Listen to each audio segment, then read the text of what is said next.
इस वीडियो में 10th class विज्ञान अध्याय 12 मानव नेत्र तथा रंग बिरंगा संसार, इसके सभी प्रश्न किए जा चुके हैं, किंतु अभ्यास के प्रश्न 7 से लेकर अंतिम तक करना है।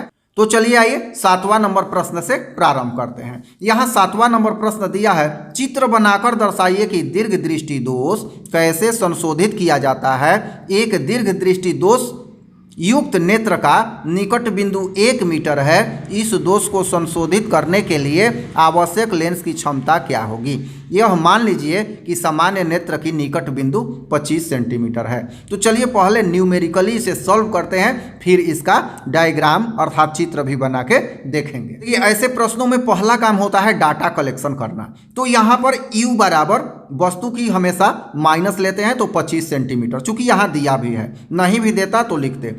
यहाँ भी बराबर 1 मीटर अर्थात -100 सेंटीमीटर, चूंकि अभी जब हल करेंगे तो सभी यूनिट सेंटीमीटर में होगा। तो यहाँ लेंस का सूत्र अप्लाई करेंगे, 1/f बराबर 1/v घटाव 1/u। 1/f बराबर 1/-100 माइनस 1/-25। ये हमने वैल्यू पुट कर दिया यहाँ के अनुसार। ये 100 है तो माइनस। अब देखिए यहाँ ये 1/25 माइनस माइनस प्लस है, तो ये पहले लिख देंगे और ये माइनस बाद में आ जाएगा। अगले स्टेप में यहाँ पर 1/f बराबर एलसीएम ले लेंगे, 100 होगा, 25 चौका 100, 4 घटाव 1/100 बराबर 3/100 हो जाएगा। यहाँ f बराबर, अब इसको उलट देंगे तो क्या होगा 100/3। अब f बराबर 100/3 हो गया। क्योंकि हमें पावर निकालना है तो हमें फिर से इसको मीटर में बदलना होगा। तो ये सेंटीमीटर में है 100/3, तो क्या होगा 1/100 से भाग देंगे तो ये मीटर में हो जाएगा। तो 100 से 100 कैंसिल हो जाएगा, कट जाएगा। f बराबर क्या हो गया 1/3 मीटर। अब क्षमता निकालेंगे तो हम जानते हैं कि लेंस की क्षमता p बराबर क्या होता है 1/फोकस दूरी f। तो 1/f क्या है 1/3, तो 1/1/3, 3 ऊपर चला जाएगा तो क्या हो जाएगा 3/1 अर्थात 3, और क्षमता का मात्रक डायऑप्टर होता है तो हो जाएगा 3 डायऑप्टर। इसके बाद यहाँ पर हम लोग दीर्घ दृष्टि दोष का आरेख देख लेंगे। 3 स्टेप में है। पहले स्टेप में देख लीजिए यहाँ पर, और सेकेंड स्टेप और थर्ड स्टेप, ये तीनों एनसीईआरटी बुक में भी दिया हुआ है। तो जब भी दीर्घ दृष्टि दोष को फिगर बना के दिखाना हो तो इस टाइप का हम फिगर बना लेंगे।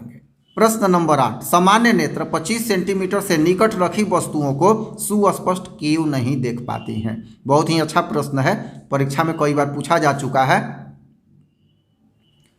तो सामान्य नेत्र के लिए आँखों का समायोजन इस प्रकार होता है कि अभिनेत्र लेंस की फोकस दूरी 25 सेंटीमीटर से कम नहीं हो सकती है। यही कारण है कि जब किसी वस्तु को 25 सेंटीमीटर से कम दूरी पर रखा जाता है तो हम सुस्पष्ट नहीं देख पाते हैं। देखिए हमारा जो अभिनेत्र लेंस है वो पक्षमाभी पेशियों द्वारा मोटा और पतला किया जाता है। तो जब भी मोटा होगा तो उसकी फोकस दूरी कम होगी, और जब पतला होगा तो फोकस दूरी अधिक होगी। लेकिन किसी भी चीज़ की एक सीमा होती है। तो इस अभिनेत्र लेंस को जो जेलीवत पदार्थों का बना होता है, इसको हम 25 सेंटीमीटर फोकस दूरी से ज़्यादा मोटा कर ही नहीं सकते हैं। यही कारण है कि 25 सेंटीमीटर से जैसे ही कम दूरी पर कोई वस्तु रखते हैं तो समंजन क्षमता काम करना बंद करने लगती है और वो वस्तु हमें सुस्पष्ट नहीं दिखती है।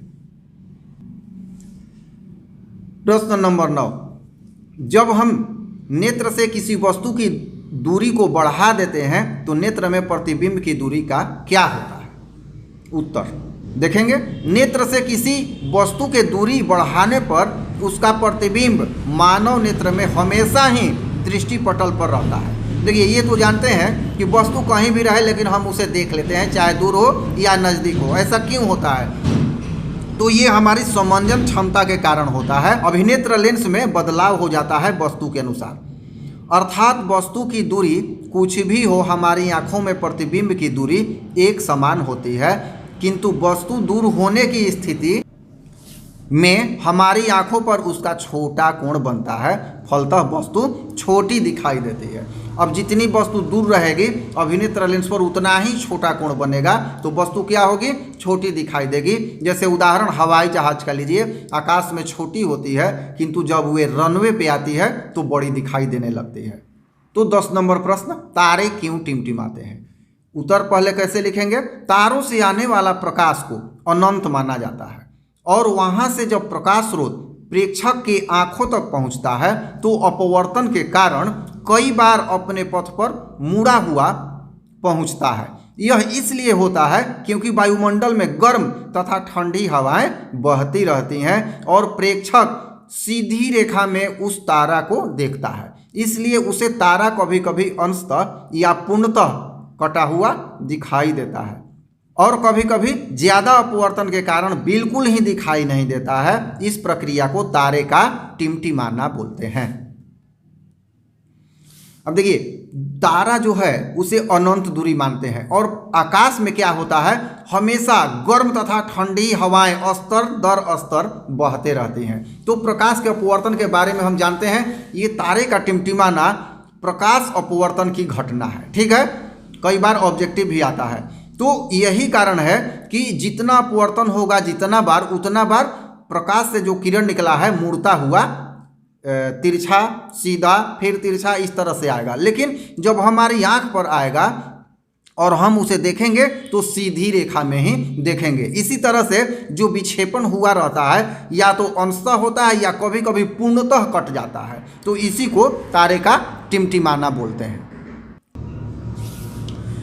11 नंबर प्रश्न, व्याख्या कीजिए कि ग्रह क्यों नहीं टिमटिमाते हैं। अब प्रश्न का उत्तर वहीं से है, लिखेंगे तारे की अपेक्षा ग्रह निकट होते हैं और इनका कोण हमारी आंखों पर तारे की अपेक्षा बड़ा बनता है और ग्रह से चला हुआ प्रकाश तारे की अपेक्षा कम दूरी तय करता है। ये इंपॉर्टेंट लाइन है। प्रकाश का अपवर्तन यहाँ भी होता है किंतु निकट होने के कारण हम इसे हमेशा पूर्णतः ही देखते हैं, इसलिए ग्रह नहीं टिमटिमाते हैं। देखिए, ग्रह जो है तारे की अपेक्षा बहुत नज़दीक होता है तो हमारी आंख पर इसका कोण अधिक बनता है और इनसे चलने वाला जो प्रकाश है वो कम दूरी तय करता है, तो जाहिर है कि अपवर्तन भी कम होता है।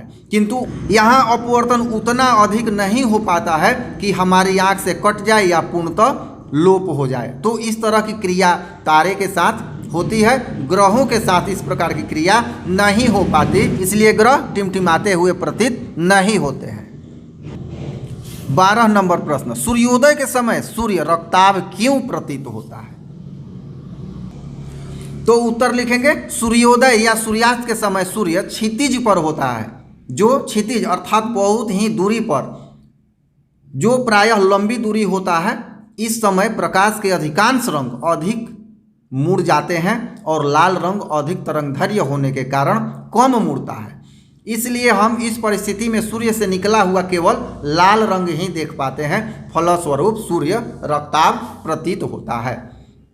देखिए, हम जानते हैं कि सूर्य से हमेशा सफ़ेद अर्थात सभी रंगों का मिश्रण निकलता है, किंतु जब ये क्षितिज पर होता है तो अधिकांश रंग लाल को छोड़ के मुड़ जाती हैं, तो हम तक लाल रंग ही पहुंच पाता है क्योंकि इसके तरंगधैर्य जो है अधिक होती है और ये प्रायः उतना नहीं मुड़ता है, तो हमें लाल रंग का प्रकाश दिखाई पड़ता है, इसीलिए सूर्य रक्ताभ प्रतीत होता है।